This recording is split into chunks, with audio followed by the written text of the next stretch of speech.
Hey there, Vinny from Project Frugal. In this video, we're going to go through 5 projectors that I've owned, what's the pros and cons, what to avoid. You don't want to miss this. Check it out.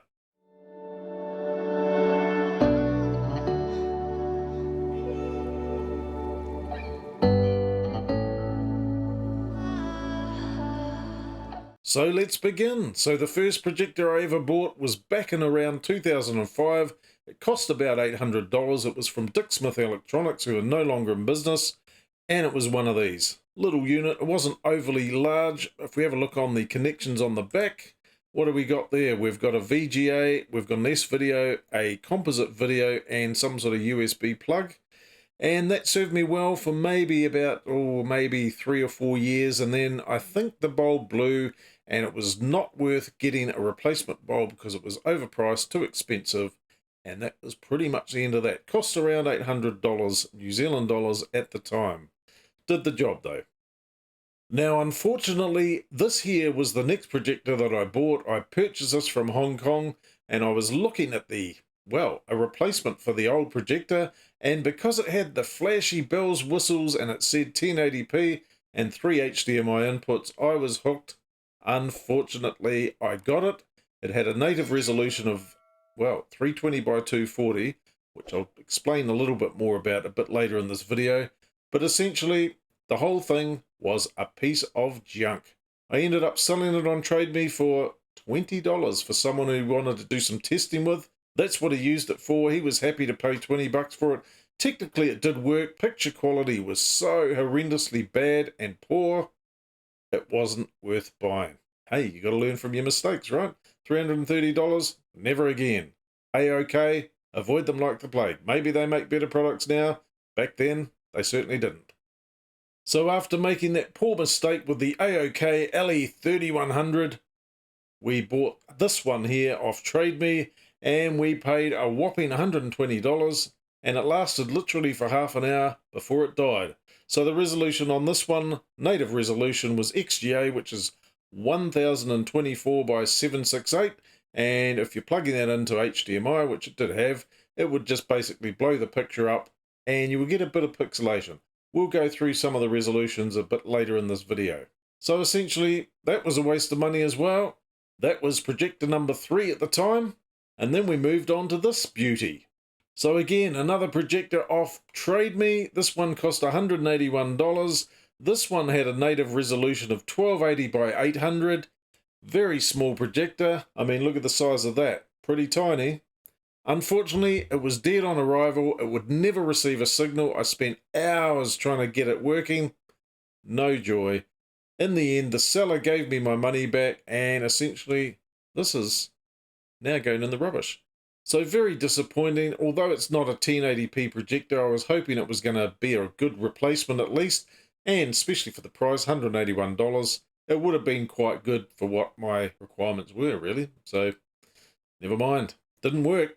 And then finally, after doing much deliberation and research, I decided to get something decent, did a lot of research to find out what was available on the market at the best possible price within my budget, which was realistically under 1,000 New Zealand dollars, and I happened to come across this beauty here on TradeMe, $495 for a projector that at the time had only been used for a couple of months, handful of months, and yeah, selling it for $500. This is what the projector does look like, and this is the one I eventually purchased, but this particular seller who was selling his one secondhand took me down a dark alley. Well, that's where they wanted to meet. Basically, I rang them up because they didn't show up. He avoided me on the phone.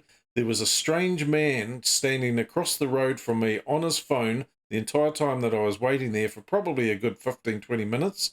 I suspect they were trying to rob me because they wanted $500 cash for this projector. The guy never turned up. Didn't answer my emails, didn't answer my phone calls, avoided me after we'd made initial contact. Even though he did speak to me on the phone when I said I'd arrived there, I think they were trying to frame me, rip my money off, beat me up, whatever the case was, but it didn't happen. A lesson learned there, don't go down dodgy alleys buying projectors. Even though this projector here is not currently available new because, hey, everything gets superseded by the next biggest and greatest thing, this one at the moment you can buy used for $656 from Amazon. I don't know what the shipping there, $91, so you're still paying an arm and a leg, probably paying GST on that as well.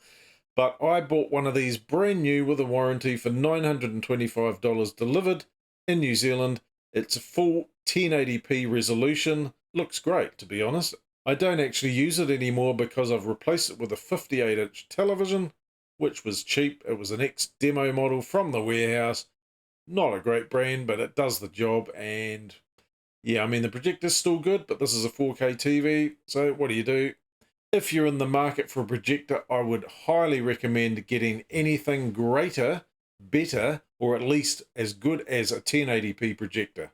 Native resolution, and that's really important. So on to some of the projectors that are available in the market at the moment, and we've got this beauty here. Buy now for $59. Wow, $59 you say? That is cheap. And believe me, it is cheap if you have a look at the specs. So you pay $59 if you're in New Zealand, plus shipping, another $8.54. So we're looking at a whopping $67. Essentially, it's a no-name brand for a start. And if we scroll down to the specs, you'll see here the resolution is 320 by 240p. So no better than that AOK LE-311 I bought for $330. Lumens is quite important with projectors. This one has 800 lumens. You need at least a good 2000 or greater, because the more lumens, the more brightness it can display. So this basically will be a piece of rubbish. I'm not going to mince my words on that. It will be a piece of rubbish. It is an LED projector, so instead of DLP technology, DLP standing for digital light processing, it essentially has a bulb in the unit. It gets quite hot. They have got their pros and cons. The later projectors are LCD or LED, which potentially are a bit slower, but they have a longer lifespan for the bulb. DLP is smoother. LED is not as smooth, but longer lasting. That's my take on it anyway. You get what you pay for. This is a $67 projector, including freight, but the picture quality will be rubbish. So definitely not going to buy this. So when you get a picture like this, and it's got all the bells and whistles, and it's got full HD 1080p supported.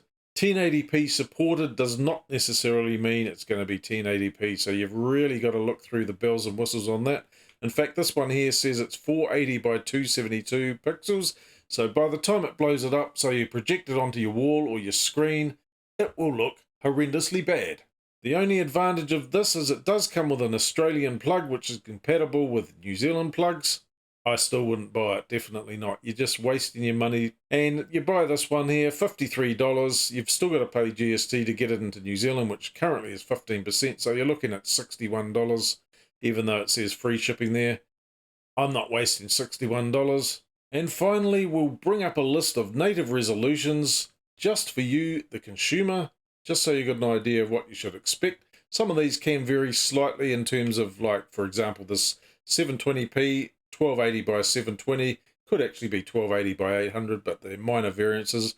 This essentially is the list of pixels that you'll get for each of these things. If you can get the native resolution to be 4K, essentially the unit is going to display 8 million plus pixels on the screen. That's what you want. As long as you got more than 2000 lumens, I would suggest even 3000 or better for a decent quality, nice brightness picture with good detail. That's really what you want.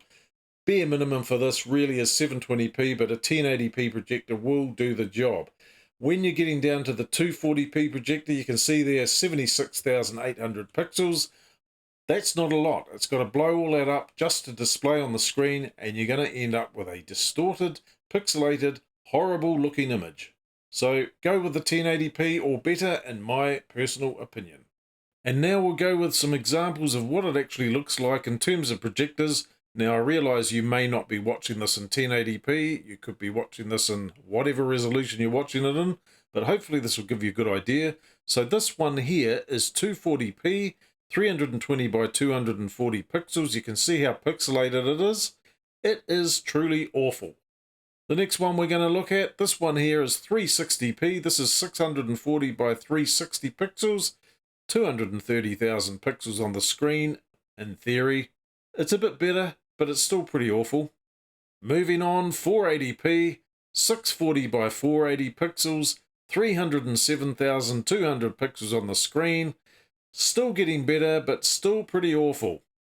Moving on, this is 720p, which is 1280 by 720 pixels, a total of 921,600 pixels.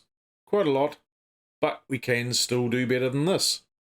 And finally, the last one we're going to look at is 1080p, which is your standard 1920 by 1080 pixels, almost double, well, over double the amount of pixels of the 720p one, with 2,073,600 pixels. You can see the picture is a lot crisper, there's no pixelation. This is the bare minimum, really what you really want. Well, there we go. Avoid those low native resolution projectors. They're simply not worth the money. Yeah, I learnt some lessons. Hopefully you've learnt some lessons from my lessons. Now, don't forget to like, subscribe, leave a comment down below, and if you enjoyed this video, we'll see you in the next one. See you later.